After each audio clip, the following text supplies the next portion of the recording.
Greetings tech and gaming fans, Edgerunners is back with the latest updates you don't want to miss. In today's episode, De Bauer has delidded Ryzen 9950X3D to test its thermal behavior and overclocking headroom. NVIDIA's RTX 5060 Ti gets pricing clarity ahead of its launch, and new DDR5 memory kits show surprising performance gains. In addition, we take a look at the latest enhancements in AMD's upscaling and frame generation technologies, and more. Prepare a cup of your favorite tea, settle in, and let's kick things off.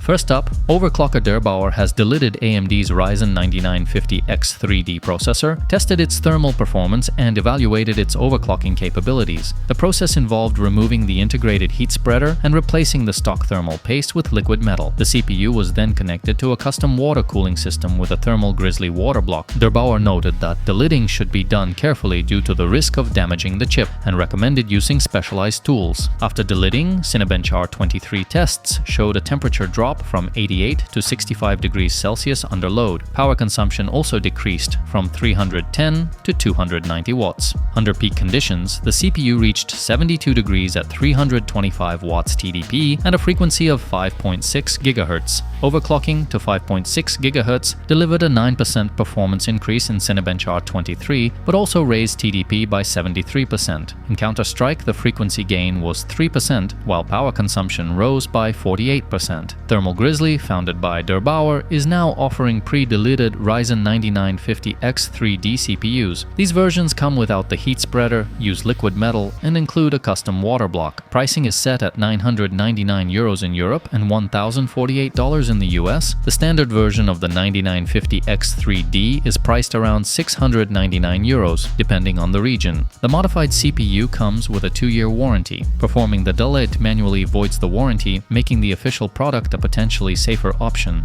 Would you pay extra for a pre-delidded CPU with better temps and performance, or stick with stock? Share your thoughts in the comments.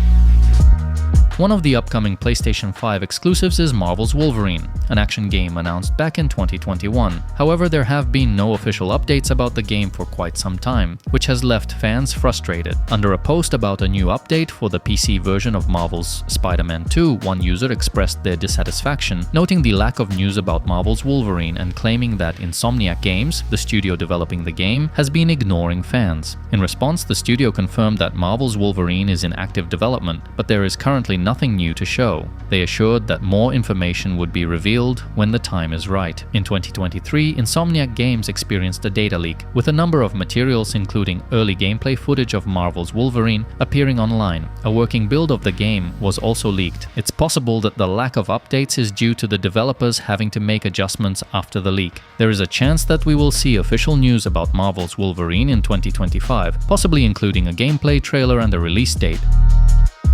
According to information from the Chinese website IT Home, NVIDIA has shared the recommended retail prices for the upcoming RTX 5060 Ti graphics cards with its main partners. The release is expected to take place next week. The RTX 5060 Ti will be available in 2 memory configurations. The model with 8GB of GDDR6 memory is priced at 3,199 yuan, while the 16GB version will start at 3,599 yuan. In US dollars, this roughly converts to $450 and $500. However, the report also mentions target prices of $379 and $429 for the US market. It is not confirmed whether these prices include taxes or additional fees. More details are expected to be announced by NVIDIA at the time of the official launch. Which matters more to you, VRAM size or price? Let us know in the comments.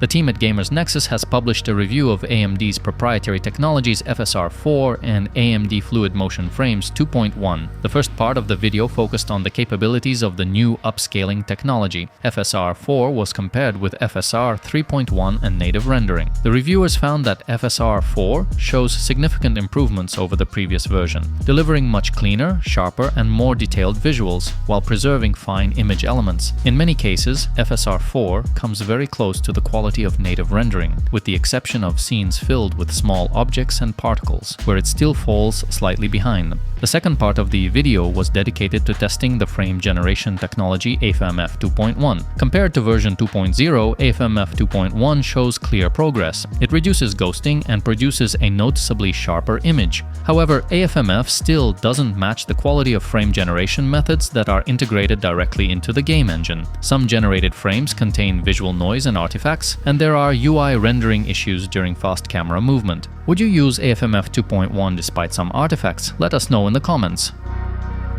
The adventure action game South of Midnight from Compulsion Games was officially released. The game is available on PC and Xbox Series and is included with Xbox Game Pass from launch. Players who purchased the premium edition were able to access the game 5 days before the official release. The game takes place in the southern United States, where players encounter fantastical creatures inspired by local myths. Players control Hazel, a young woman whose town is struck by a devastating hurricane. Following the disaster, Hazel discovers she has awakened magical powers. She sets out on a journey through the changed region to save her town and loved ones. South of Midnight has received a warm reception from players, with 325 user reviews on Steam at the time of writing, 92% of which are positive. However, the game's popularity has been modest so far. The peak concurrent player count on Steam has not yet reached 1,000 players. In recent months, several DDR5-6000 memory kits with ultra-low CL26 latencies have appeared on the market. The team at Hardware Unboxed decided to test these new memory kits using a GeForce RTX 5090 graphics card and a Ryzen 9700X processor for their tests. They chose not to use the more popular Ryzen 9800X3D, as chips with 3DV cache are less sensitive to RAM performance. The results showed that the DDR5-6000 CL26 kits were approximately 4 to 9% faster than more common DDR5-6000 kits with CL30 timings. In some games, they even matched the performance of DDR5-8000 CL38 kits. The largest performance difference between DDR5-6000 CL26 and 6000 CL30 was found in Cyberpunk 2077 at full HD resolution, where the CL26 kit showed a 9.25% performance boost. Would you choose low-latency DDR5-6000 or go for higher speed kits? Let us know in the comments. Reburn Studio has released a new gameplay trailer for their upcoming futuristic shooter La Quimera. The trailer features fresh gameplay footage and reveals the game's release date, which is set for April 25, 2025. Additionally, a closed beta test for the game is scheduled for April 12, where players will have the opportunity to try out an important mission from the middle of the campaign. La Quimera takes place in the year 2064, in a world that has experienced a series of major catastrophes, leading to the collapse of national governments and the rise of smaller state formations. These new entities are unable to maintain their own armies and rely on private military corporations for protection and operations. Players will take on the role of a soldier in one of these private military companies, carrying out dangerous missions across Latin American countries. The game will feature combat against hostile factions using a variety of futuristic gadgets and exoskeletons.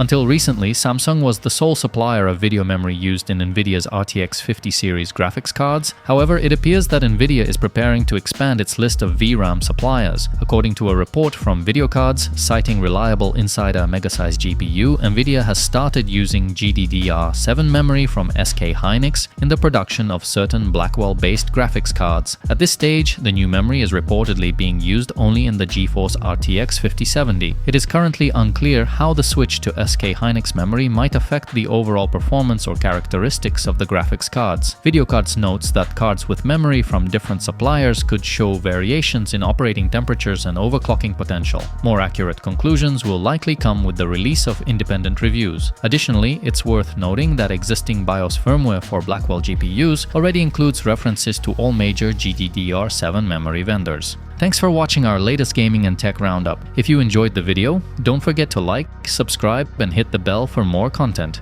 Would you pay extra for a pre-delidded CPU with better temps and performance, or stick with stock? Share your thoughts in the comments. Thanks for watching, and see you next time.